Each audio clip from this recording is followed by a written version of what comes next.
Mapagpalang araw po sa ating lahat. Kamusta po kayo? Dalahan ko na nasa mabuting kalagayan din po kayo at ligtas sa coronavirus disease. Yun po yung pinakamahalagang pagpapala sa atin ng Panginoong Diyos, yung namamalagi tayong ligtas from coronavirus disease. So, nasa module 3 na po tayo ng pag-aaral natin. Tulad ng pinangako ko sa inyo, gagamitin po natin yung natutunan natin sa module 1, sa module 2. Yung absolute coordinate entry method, yung relative coordinate entry method, as well as direct entry method. Kung bago ka sa channel ko, huwag mong kalimutang mag-subscribe, mag-notify ka na rin para sa mga updates. Maraming salamat po. So, huwag na natin patagalin, umpisahan na po natin agad. Ito po yung model drawing natin. Yung dimension po, again, depende na lang po sa drawing requirement mo, depende sa unit na ginagamit mo. Feet or inches, meter or millimeter or centimeter, depende po sa drawing requirements. Okay, now bago tayo mag-umpisa, make sure na switch on yung ortho mode natin. Asan yung ortho mode natin? Yung ortho tab. Dito sa status bar, makikita natin yung tab na merong UCS icon. Kung dun sa mga bagong viewers, ito po yung UCS icon. Ayan po, yung tab na parang may letter L. Ayan po yung UCS icon. Click lang natin yan, makikita natin sa command line o ito on. Isa sa pinaka-importanting matutunan natin ngayon sa module 3 is yung lagi rin tayong nakatingin sa command line. Kasi sa module 1, sa module 2, hindi ko naman kayo ni-require na lagi tayong nakatingin sa command line. Pero actually po, napaka-importante sa AutoCAD drawing yung lagi kang nakatingin sa command line. Malaking factor po sa mga matututunan natin sa AutoCAD yung marunong kang gumamit ng command line. Okay po? So, umpisa natin yung drawing. So, line, command ako ng line, and then specify first point, sabi ni AutoCAD. Anyway, dito sa drawing area, pwede po akong mag-drawing dito. Wala namang restriction si AutoCAD. So, gamitin ko lang. Drawing lang ako. Click. Yan. Gayahin ko lang yung details. 50 and then, so, 75. Yan. Now, imbes na line yung gagamitin ko rito, magdagdag po ako sa inyo ng bago ngayon, yung mirror command. And then, tignan muna natin yung distance from this point to this point is 110. Okay, so tandaan po natin yan, 110. From this point to this point, the distance is 110 drawing units. Okay, so mirror. Ayan, no? Ano sabi ni AutoCAD? Select objects. So select natin yung objects. Now, konting paglilinaw po again sa selection. Ito po, yung selection from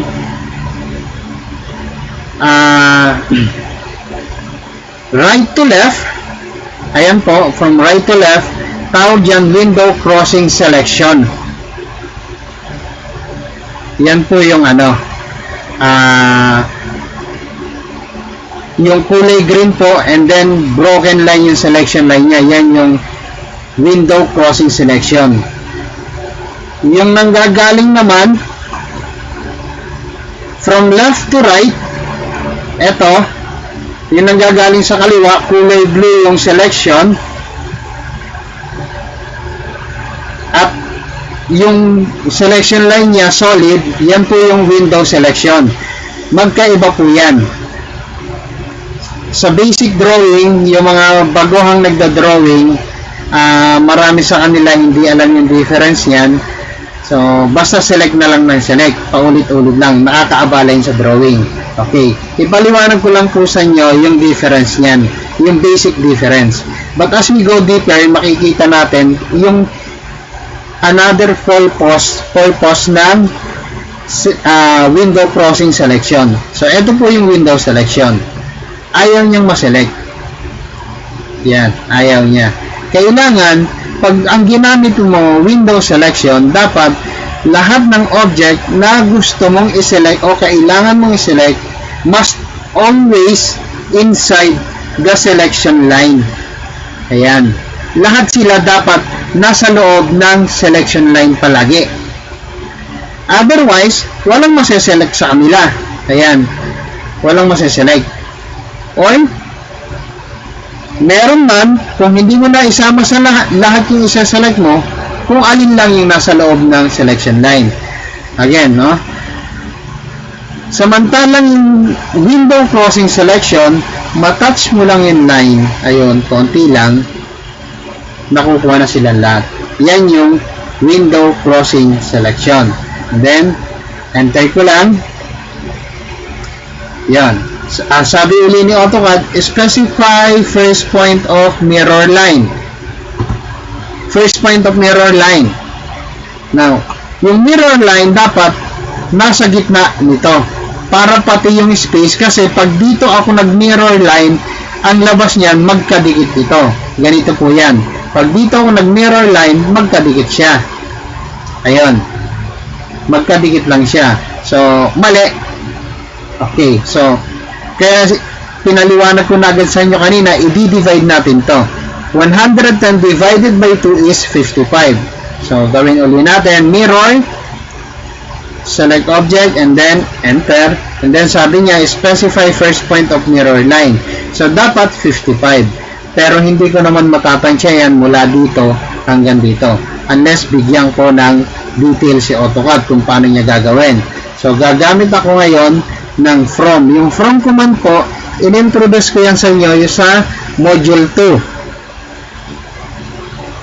Kung maaalala nyo po dun sa last part ng module 2, sa last diagonal line natin, yung last point ng diagonal line, gumamit tayo ng reference kasi wala tayong details. So, gamitin uli natin dito from. Ayun, kung makikita nyo sa command line, gumamit ako ng from.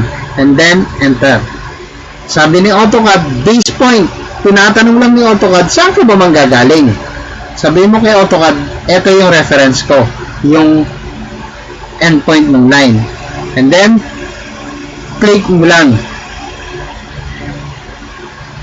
Then, tingnan natin uli, offset distance.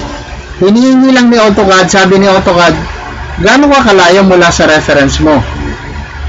Saan ka papunta? So, balikan mo lang yung endpoint mo, yung reference mo, pero huwag kang magkiklik. Hintayin mo lumabas yung snap to endpoint. Again, huwag kang magkiklik. I-move mo lang dahan-dahan papunta kung saan mo ibabagsak yung first point ng mirror line. And then, input mo yung kalahati ng 110. So, 110 divided by 2 is 55. Yan. Then, enter mo lang. Hilahin mo lang pababa. Tapos na ba? Hindi pa. Ipinakita lang ni Autocad yung mirror copy nung set of lines na ginawa natin kanina. Balik tayo uli kay command line. Specify second point of mirror line. Bago niya ilapag yan, ilapag mo muna ngayon yung second point ng mirror line mo. Okay. Hindi naman hinihingi ni Autocad kung gaano kahaba yan, gaano kaigsi, pababa o pataas. Ang importante, mailapag mo yung mirror line sa exact position na kailangan mo. Okay. So, click lang natin. Nawala. Bakit? Ito po yung kagandahan ng marunong kang gumamit ng command line. Ano bang sinabi ni Autocad? Anong tinatanong sa'yo? Erase source objects. Ibig sabihin, i-erase niya ba to at ilalapag niya yung mirror copy dito? Ano yung option? Yes or no? Pag nag-no tayo, hindi niya erase to, ilalapag niya yung mirror copy dito. Yan ang kailangan natin. So, by default, nakano siya. So, para mas maintindihan natin, i-time na lang natin yung N for no. And then, ayun na, lumabas. So, dalawa na. Isa, dalawa. Nagawa na natin yung dalawang corner. So, mirror uli natin. Gamitin ko naman ngayon yung window selection. Mapapansin nyo, nasa loob lahat yung set of lines na kailangan ko. So, na-select and then enter ko lang. Sabi ni Autocad, specify first point of mirror line. Again, type ko lang yung from, then enter, specify base point. So, saan ka manggagaling dito, offset distance, dahan-dahan balikan mo. Huwag ka uling magkiklik, hintayin mo lang lumabas yung snap to endpoint, and then hilahin mo kung saan ka papunta.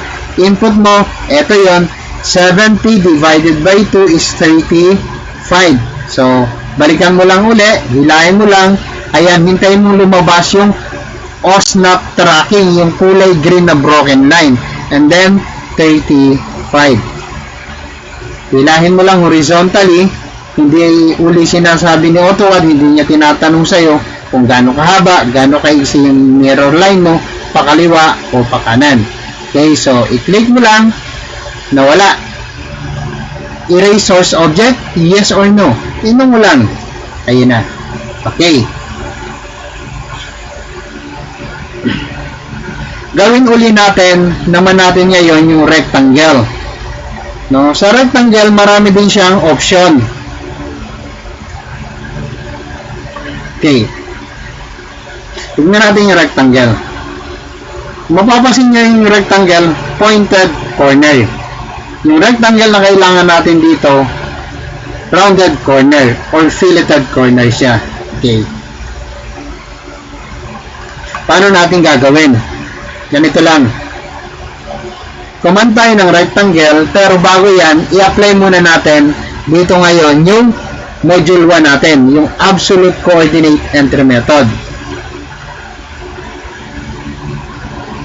Yung sa absolute, yung linilipat natin yung UCS icon. So, ilalagay natin sa pagitan nito. Yan. So, para mailagay natin yan, gamitin natin yung from uli, 70 divided by 2 is 35. So, command tayo ng from.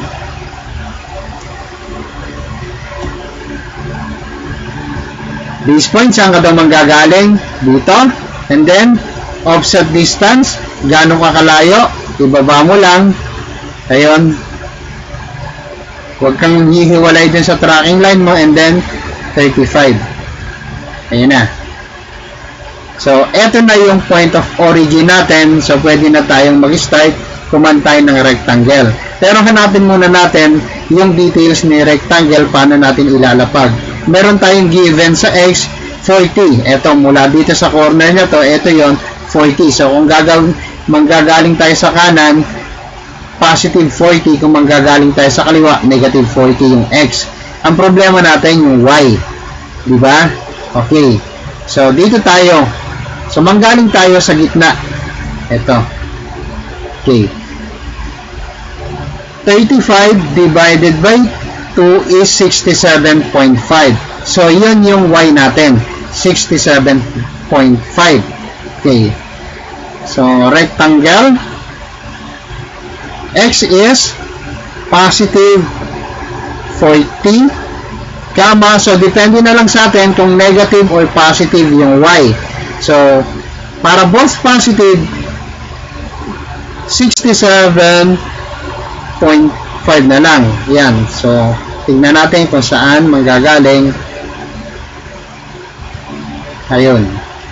So, kaya lang hindi rounded corner yung lumabas na rectangle. So, i-correct muna natin.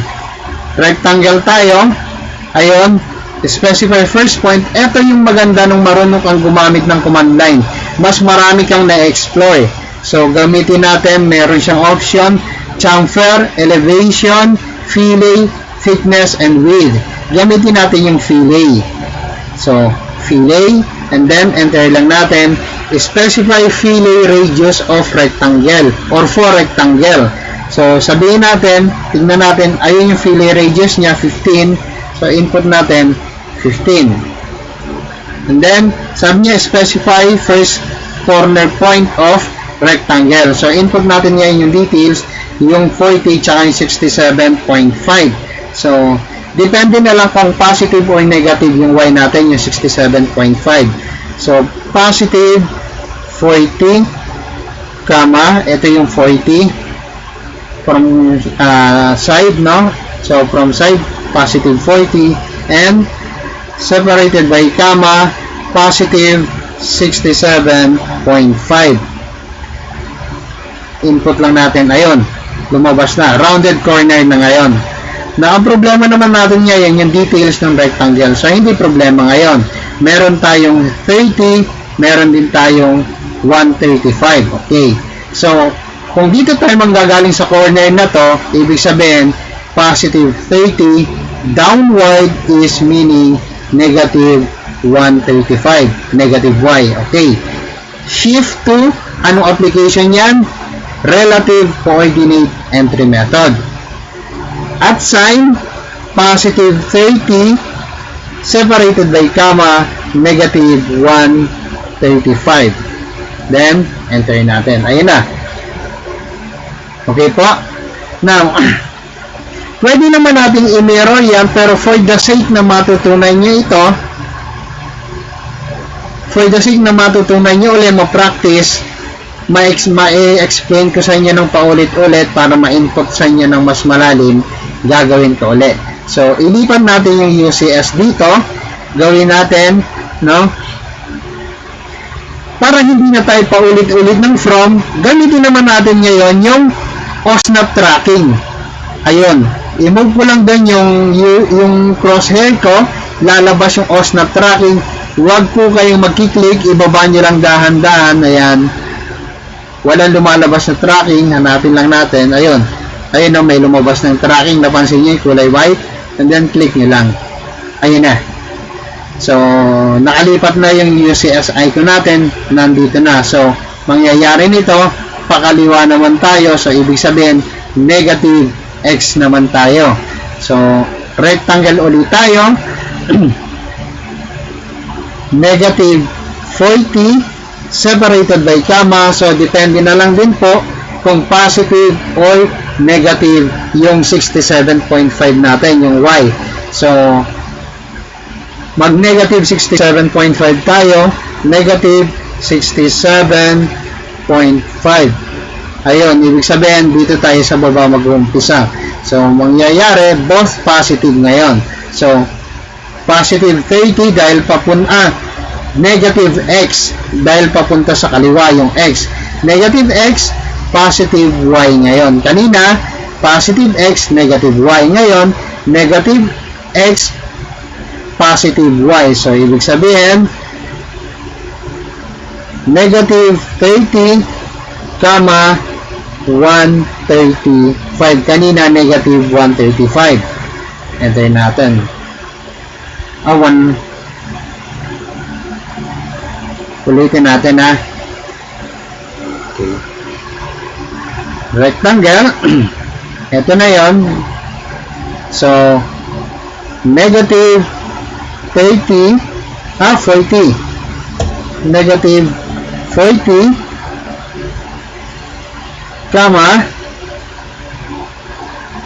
both negative 67.5. Again, ulitin ko, yung 67.5 is kalahati ng 135. Ito.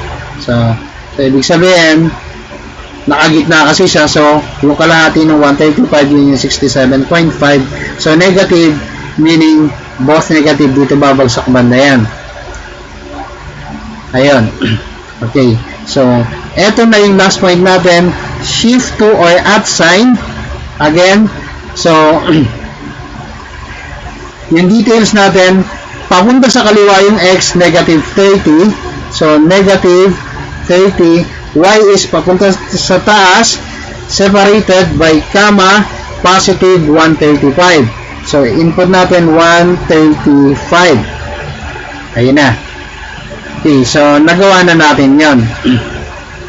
Now, kuman tayo ng circle. Circle. Ayun. Now, makikita nyo, ayan yung bilog, oh, may lumalabas na bilog. Ayan yung snap to center. Sa circle lang yung lumalabas yung snap to center na yan. Ayun. Ano yung radius niya? 10. Ayun na. So, para hindi tayo paulit-ulit na command, para mas mabilis tayo, bago uli, copy, select lang natin, then, enter natin. Sabi niya, specify or select object, and then, enter. Specify base point. Yung base point dito, hindi yung panggagalingan, kundi saan mo hahawakan yung object na mailagay mo siya sa exact position na kailangan mo, dun sa center. Ayun. Ayun. Snap to center. And then, escape mo lang. Hindi matatapos ng kalalapag mo yan hanggat hindi ka nag-escape. Okay. Na may bago ulit tayo dito ngayon.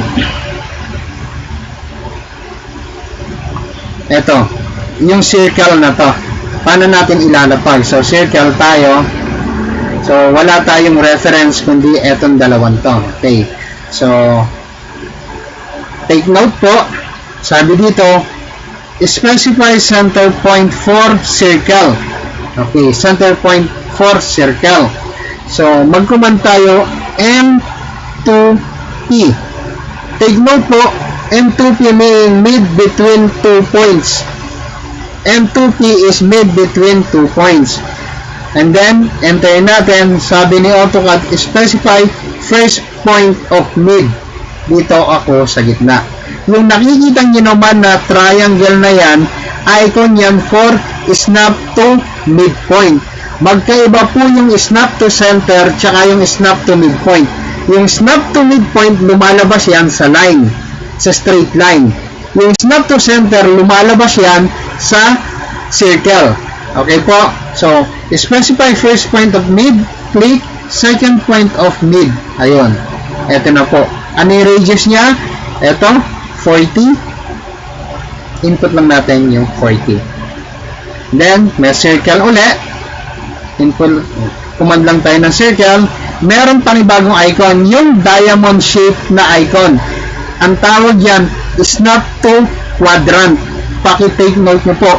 Snap to center, yung circle. Snap to midpoint, yung triangle. And yung diamond shape, snap to quadrant. Click lang natin doon and input natin yung radius na 10. Again, 4 yan. Ayun. So, copy na lang natin. Copy, select object, and then enter. So, kunin lang natin. Ito yung base point ko sa gitna para mailapag ko ng eksakto sa posisyon na kailangan ko. Ayan. Kaya lang, kung titignan nyo, cut yung circle. Diba? So, ang gagawin natin dyan, para ni bago nating command, trim. Select lang natin lahat. Ayan.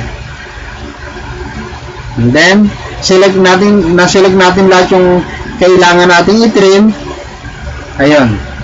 And then, enter lang. Sabi dito, fence, crossing, project, edge, erase. So, hinihingi niya yung cutting edge na select natin. Pwede lahat cutting edge. So, pwedeng ito, cutting edge, pwedeng ito, cutting edge. So, ito lang muna. Click tayo dito sa loob ng circle and click and click.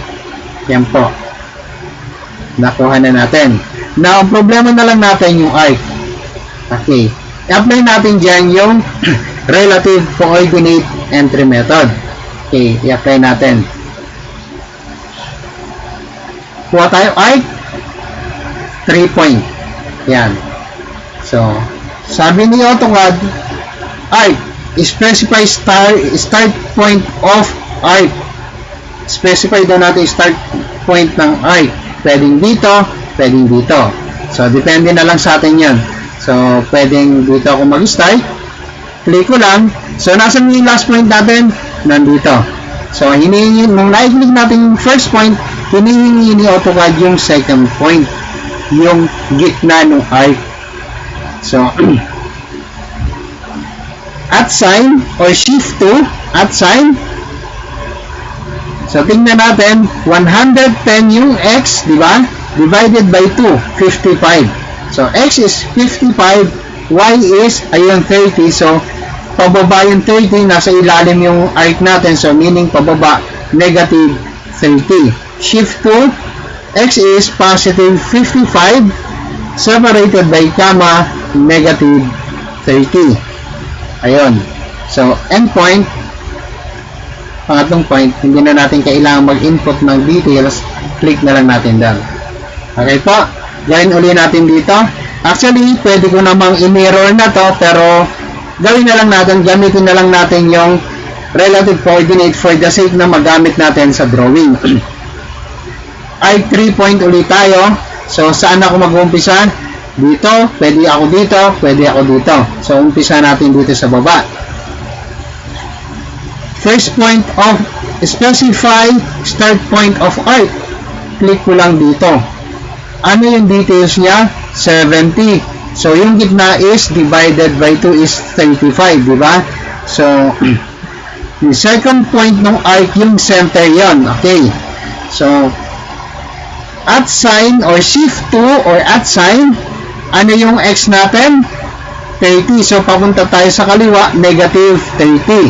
Yung y natin is 70 divided by 2 is 35, yung gitna. So, y is positive, x is negative. So, negative at sign, negative 30 separated by comma, y is positive 35. Ayun. And then, hanapin lang natin yung endpoint. Ayun. Click na natin. So, okay po. So, for the sake na magamit lang natin yung details, so, yung relative coordinate entry method, tuloy-tuloy na lang natin to, wag lang po tayo mag-mirror. Okay? Para may apply natin yung module 2, yung relative coordinate entry method. So, I 3 point. So, ito yung first point ko. Second point yung gitna. So, at sign or shift 2, yung x is 110 divided by 2 is 55. So, input ko 55. X is papunta sa kaliwa. So, negative 55 separated by comma. Y is pataas tayo, positive 30. Ayun, yung second point. And then, ayan. And then, yung pang-apat, yung last, eto po, ay 3 point, yan. Then, dito po yung start ko. Yon.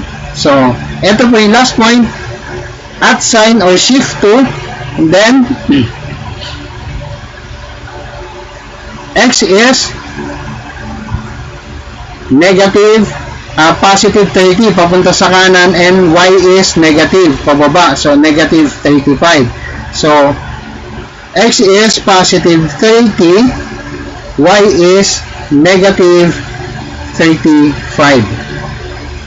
Ayun na, and then, gawin natin. So, eto na po yung part 1 ng module 3 natin. So, paulit-ulitin nyo lang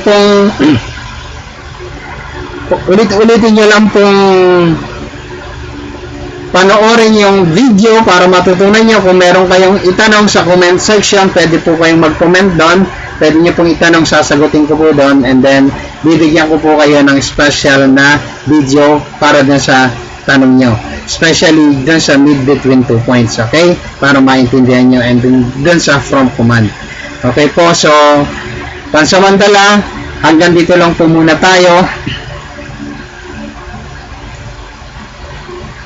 Reviewin nyo lang ulit, panoorin nyo module 1, module 2, module 3 again. Huwag nyo pong kalimutang mag-subscribe, and huwag nyo rin pong kalimutang mag-notify para sa mga updates. Maraming salamat po. Hintayin nyo lang po yung part 2 and part 3 ng module 3 natin. Okay po. God bless you all. Thank you for watching. See you next video.